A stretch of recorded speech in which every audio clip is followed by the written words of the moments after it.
Each of you possesses the most powerful, dangerous, and subversive trait that natural selection has ever devised.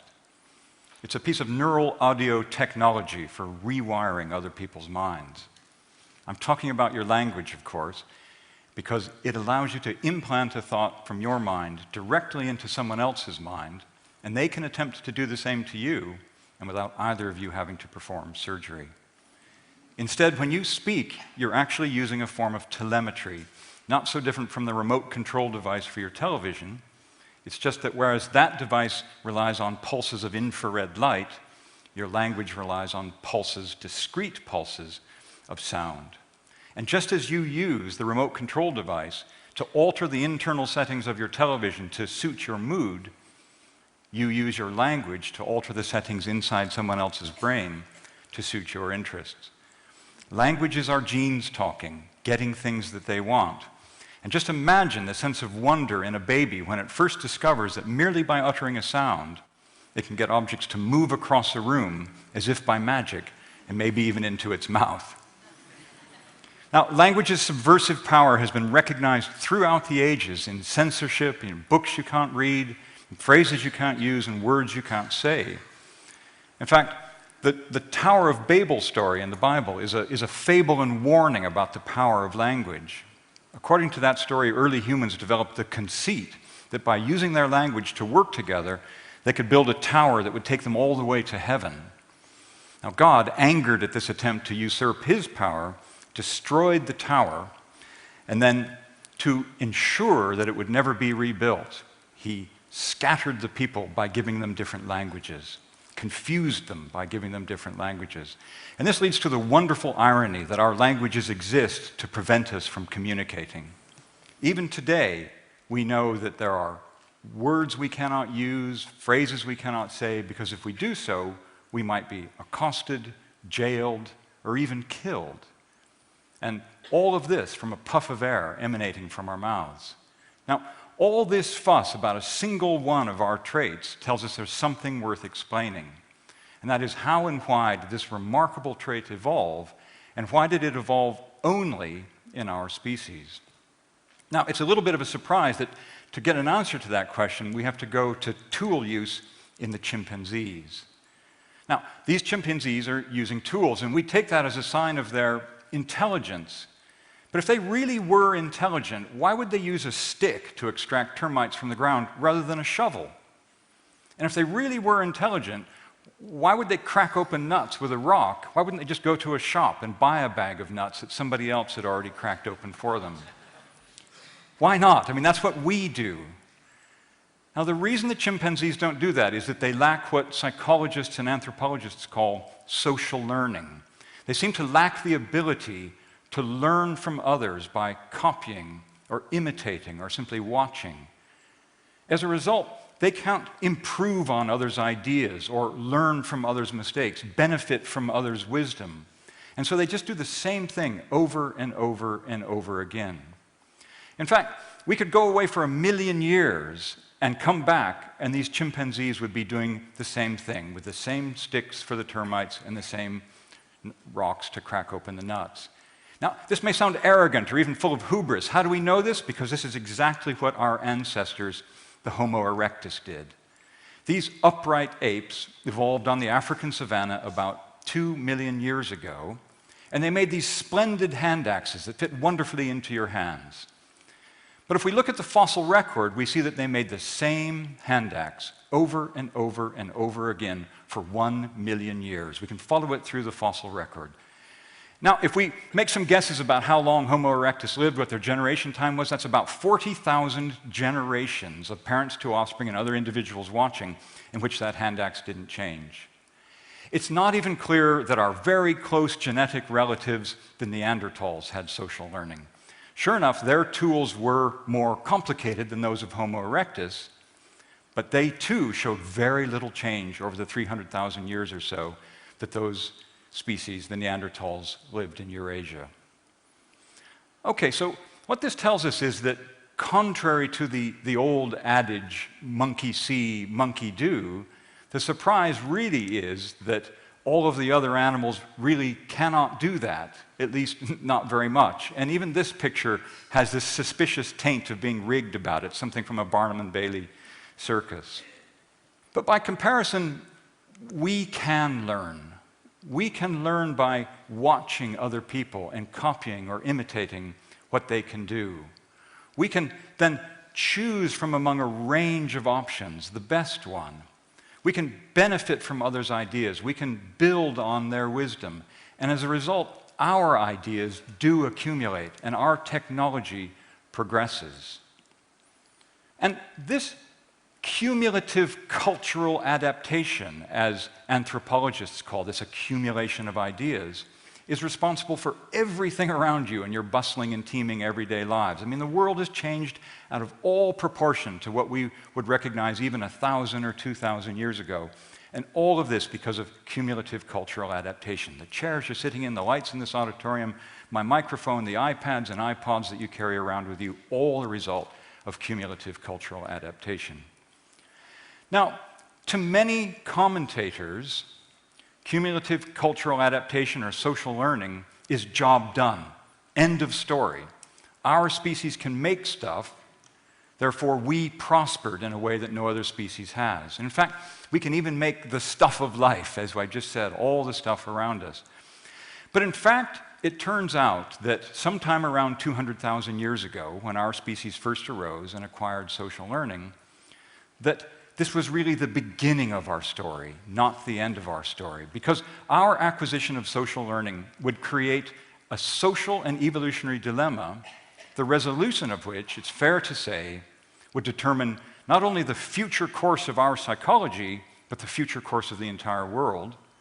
And most importantly for this, it will tell us why we have language. And the reason that dilemma arose is it turns out that social learning is visual theft. If I can learn by watching you, I can steal your best ideas, and I can benefit from your efforts without having to put in the time and energy that you did into developing them. If I can watch which lure you use to catch a fish, or I can watch how you flake your hand axe to make it better, or if I follow you secretly to your mushroom patch, I can benefit from your knowledge and wisdom and skills, and maybe even catch that fish before you do. Social learning really is visual theft. And in any species that acquired it, it would behoove you to hide your best ideas lest somebody steal them from you. And so, sometime around 200,000 years ago, our species confronted this crisis. And we really had only two options for dealing with the conflicts that visual theft would bring. One of those options was that we could have retreated into small family groups, because then the benefits of our ideas and knowledge would flow just to our relatives. Had we chosen this option sometime around 200,000 years ago, we would probably still be living like the Neanderthals were when we first entered Europe 40,000 years ago. And this is because in small groups there are fewer ideas, there are fewer innovations, and small groups are more prone to accidents and bad luck. So if we'd chosen that path, our evolutionary path would have led into the forest and have been a short one indeed. The other option we could choose was to develop the systems of communication that would allow us to share ideas and to cooperate amongst others. Choosing this option would mean that a vastly greater fund of accumulated knowledge and wisdom would become available to any one individual than would ever arise from within an individual family or an individual person on their own. Well, we chose the second option, and language is the result. Language evolved to solve the crisis of visual theft. Language is a piece of social technology for enhancing the benefits of cooperation, for reaching agreements, for striking deals, and for coordinating our activities. And you can see that in a developing society that was beginning to acquire language, not having language would be like a bird without wings. Just as wings open up the sphere of air for birds to exploit, language opened up the sphere of cooperation for humans to exploit. And we take this utterly for granted because we're a species that is so at home with language, but you have to realize that even the simplest acts of exchange that we engage in are utterly dependent upon language. And to see why, consider two scenarios from early in our evolution. Let's imagine that you are really good at making arrowheads, but you're hopeless at making the wooden shafts with the flight feathers attached. Two other people you know are very good at making the wooden shafts, but they're hopeless at making the arrowheads. So what you do is, one of those people has not really acquired language yet. Let's presume the other one is good at language skills. So what you do one day is you take a pile of arrowheads and you walk up to the one that can't speak very well, and you put the arrowheads down in front of him, hoping he'll get the idea that you want to trade your arrowheads for finished arrows. But he looks at the pile of arrowheads, thinks they're a gift, picks them up, smiles, and walks off. Now you pursue this guy, gesticulating, a scuffle ensues, and you get stabbed with one of your own arrowheads. Okay, now replay this scene now, and you're approaching the one who has language. You put down your arrowheads and say, I'd like to trade these arrowheads for finished arrows. I'll split you 50-50. Another one says, fine, looks good to me, we'll do that. Okay, now the job is done. Once we have language, we can put our ideas together and cooperate to have a prosperity that we couldn't have before we acquired it. And this is why our species has prospered around the world while the rest of the animals sit behind bars in zoos languishing. And it's why we build space shuttles and cathedrals while the rest of the world sticks into the ground to extract termites. All right, now if this view of language and its value in solving the crisis of visual theft is true, any species that acquires it should show an explosion of creativity and prosperity. And this is exactly what the archaeological record shows. If you look at our ancestors, the Neanderthals and the Homo erectus, our immediate ancestors, they're confined to small regions of the world. But when our species arose about 200,000 years ago, sometime after that, we quickly walked out of Africa and spread around the entire world, occupying nearly every habitat on Earth. Now, whereas other species are confined to places that their genes adapt them to, with social learning and language, we could transform the environment to suit our needs. And so we prospered in a way that no other animal has. Language really is the most potent trait that has ever evolved. It is the most valuable trait we have for converting new lands and resources into more people and their genes that natural selection has ever devised. Language really is the voice of our genes. Now, having evolved language, though, we did something peculiar, even bizarre. As we spread out around the world, we developed thousands of different languages. Currently, there are about 7,000 or 8,000 different languages spoken on Earth.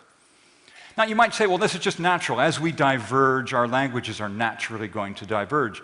But the real puzzle and irony is that the greatest density of different languages on Earth is found where people are most tightly packed together. If we go to the island of Papua New Guinea, we can find about 800 to 1,000 distinct human languages, different human languages spoken on that island alone. There are places on that island where you can encounter a new language every 2 or 3 miles. Now, as incredible as this sounds, I once met a Papuan man and I asked him if this could possibly be true. And he said to me, oh no, they're far closer together than that. And it's true, there are places on that island where you can encounter a new language in under a mile. And this is also true of some remote oceanic islands. And so it seems that we use our language not just to cooperate, but to draw rings around our cooperative groups and to establish identities, and perhaps to protect our knowledge and wisdom and skills from eavesdropping from outside. And we know this because when we study different language groups and associate them with their cultures, we see that different languages slow the flow of ideas between groups. They slow the flow of technologies, and they even slow the flow of genes. Now, I can't speak for you, but it seems to be the case that we don't have sex with people we can't talk to. Now, we have to counter that, though, against the evidence we've heard that we might have had some rather distasteful genetic dalliances with the Neanderthals and the Denisovans. Okay, this tendency we have, this seemingly natural tendency we have towards isolation, towards keeping to ourselves, crashes headfirst into our modern world. This remarkable image is not a map of the world. In fact, it's a map of Facebook friendship links. And when you plot those friendship links by their latitude and longitude, it literally draws a map of the world. Our modern world is communicating with itself and with each other more than it has at any time in its past. And that communication, that connectivity around the world, that globalization now raises a burden, because these different languages impose a barrier, as we've just seen, to the transfer of goods and ideas and technologies and wisdom, and they impose a barrier to cooperation. And nowhere do we see that more clearly than in the European Union, whose 27 member countries speak 23 official languages.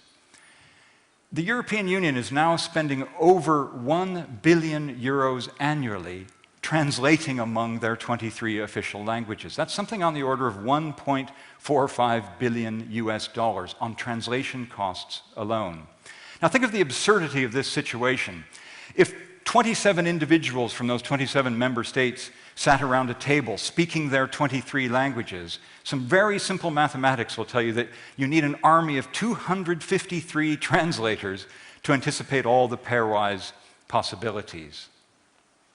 The European Union employs a permanent staff of about 2,500 translators, and in 2007 alone, and I'm sure there are more recent figures, something on the order of 1.3 million pages were translated into English alone.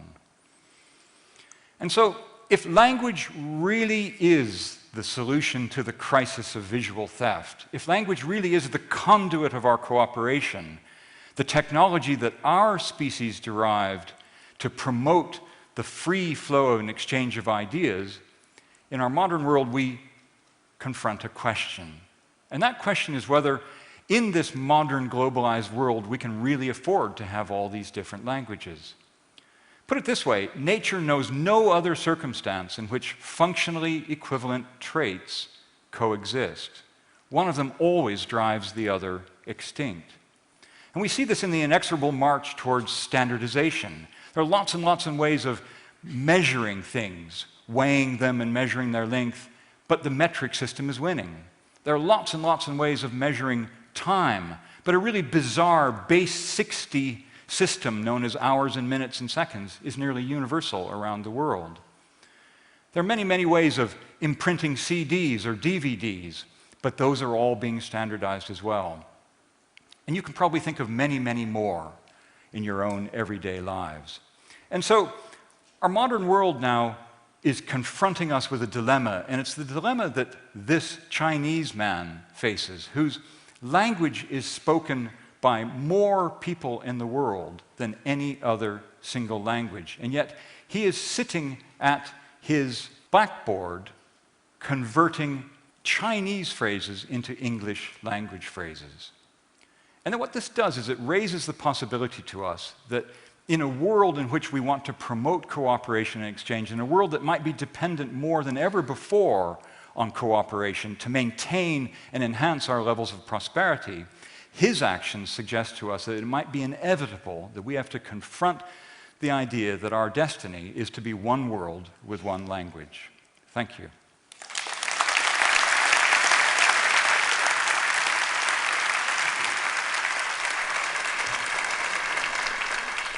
Mark, one question.